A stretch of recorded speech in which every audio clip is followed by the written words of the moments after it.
at some old great patterns that you just wander away from. Yeah, you know, like the Anderson rubber legs. Yeah, this was about the same era. Mm-hmm. Woven body stonefly.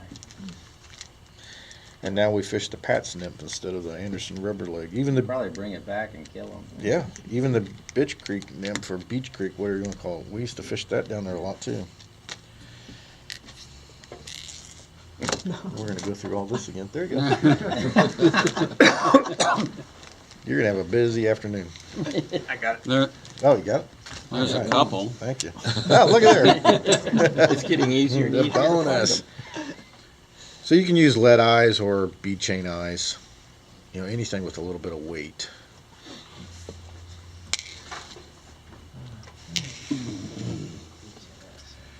But I don't think we used lead eyes as much for this fly because it's a small pattern and we would fish it through some of the smaller, shallower riffles. We didn't want it to really get hung up on the rocks too much. We definitely wanted it to just be kind of drift and carried along.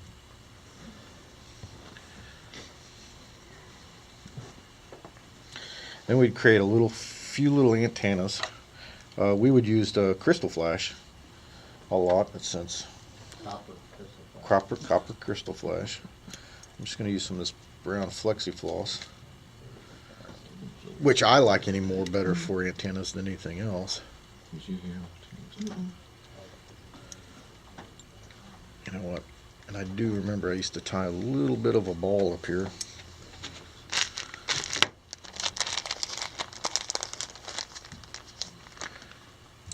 I'll take a little dubbing ball, and that kind of force my rubber antennas or to kind of spread them out a little bit.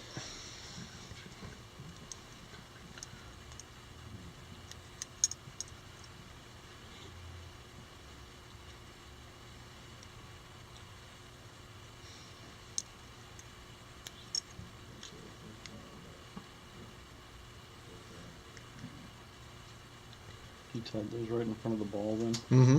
Yep. You know, and it kind of just helps to spread that out a little bit.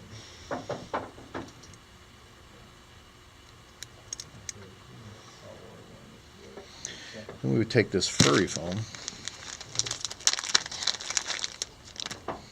This stuff worked great because it really, when you would catch those little molted crawdads, it really had that kind of look and texture to them.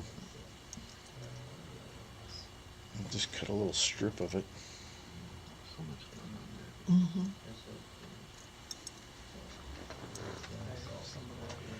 I kind of thought Wapsie had told me one time this stuff here was, when they originally started making this stuff, it was recycled mattress material from hotels or something. It had like an inner layer to them.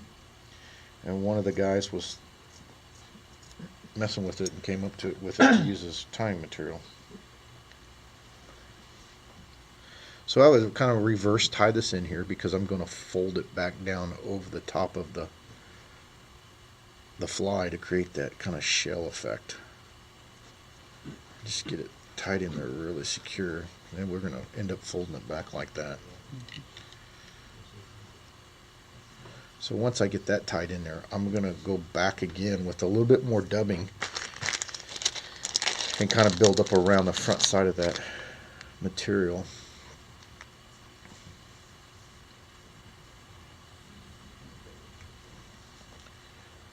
Just kind of like so. So is that furry foam very buoyant? It's not. It actually absorbs water. You just got all these little fine little kind of hairs on it. And you know, so little water bubbles and all that. And if you look at it in the light, it's got a real nice little translucent color to it. So when those crawdads would molt, you know, I think they ingest water or something to get there, and it really kind of looked like that in the water.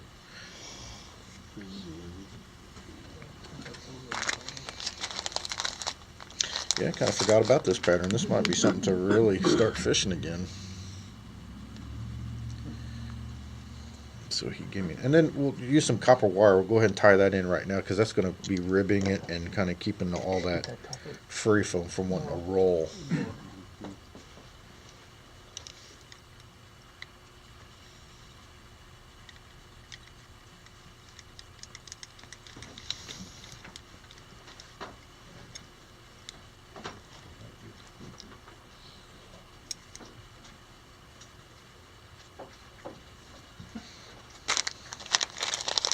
So of course, you know, you want to kind of create a tapered effect here.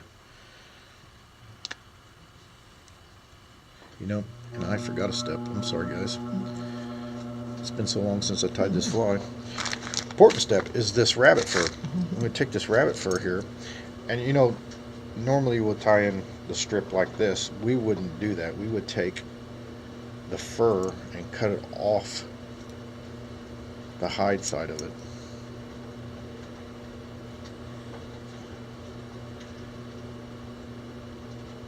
And just create that little pinch of it. Okay, that's your claws. That's our claws. So you didn't have the hide now holding it down and clawing it, wiping it. Because when they would shed that or molt that little shell, it's like a soft shell crab, you know, they were really vulnerable. I think I've tried marabou at times and it just didn't have the same effect in the water. Rabbit's really fishy for that. Mm-hmm, it is, isn't it?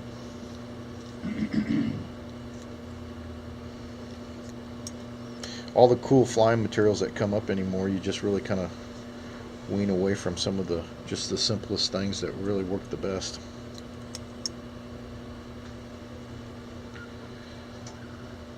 And we would keep them small. I mean, the crawdads that at this stage that were molting were real small crawdads.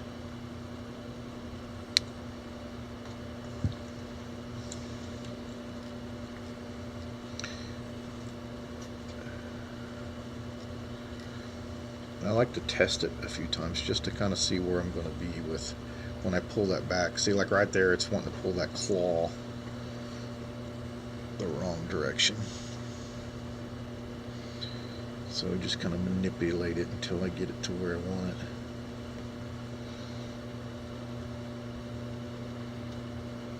There we go.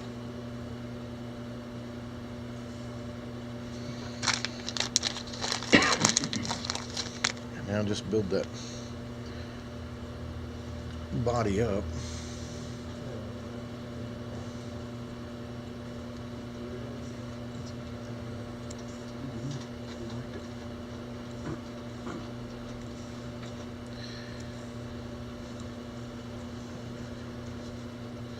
I actually think that the original pattern that we fished a lot down there, the body was camel hair is what we used. I don't even know if you can get that anymore. You got that trading post. Fort Bennett.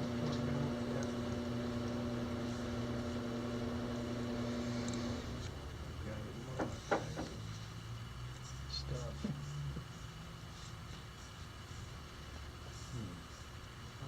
This would be another Niangua smallmouth, really great fly.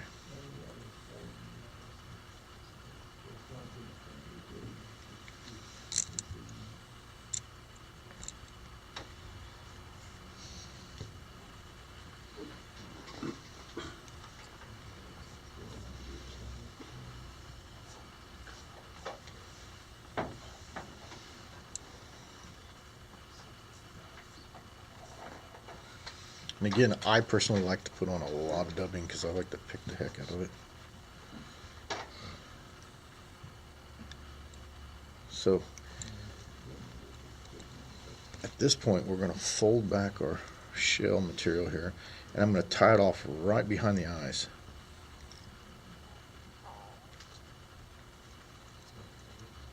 Then I'm going to bring my thread up to the eye of the hook, and then I'm going to rib it up to that point. Try to stay out of all my rubber.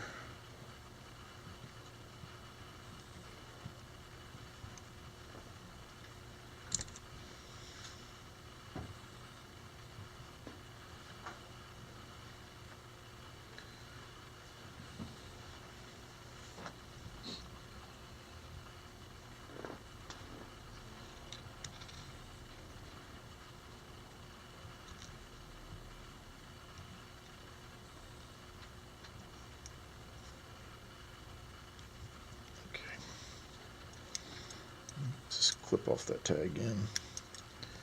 You can kind of see, I don't know if you can see it, it just kind of gives that little segmented look to it. And then we just take this tag in and leave it flopping like that and just cut it just past the eye of the hook. Do you have any dubbing in front of you guys? Nope. We would just stop it right here like this. And of course you could take some markers or something and kind of change that effect, but that's that Dennis's dad. And then we would just, you know, pick that dubbing out, create some little legs. Little blanket. Now, is there a particular season you throw that in, or? Yeah, in the spring. In the spring? Yeah. You know, they would have I can't remember, on that river we used to kind of know when everything was going on. And when they would start having that, I would say maybe early March, they would have the babies. And then when they got to this stage here is when they would have that molting. It was almost like a, what's the term I'm looking for? Migration of crawdads. I mean, there was times when you could see them just, you'd walk into the water and you'd just see hundreds of them, just the little babies swimming off in front of us. And if you walked into the water Grab above the ones that are soft. Yeah, They yeah. just molted, and that's the ones the trout really yeah, like. and it was almost like they just didn't have strength or something. But you could almost push them down into the current, that whole swarm, and then just fish right up through there. But those trout were stacking up there looking for them. But it's a great little pattern. And you know, these crawdads are still doing this every year.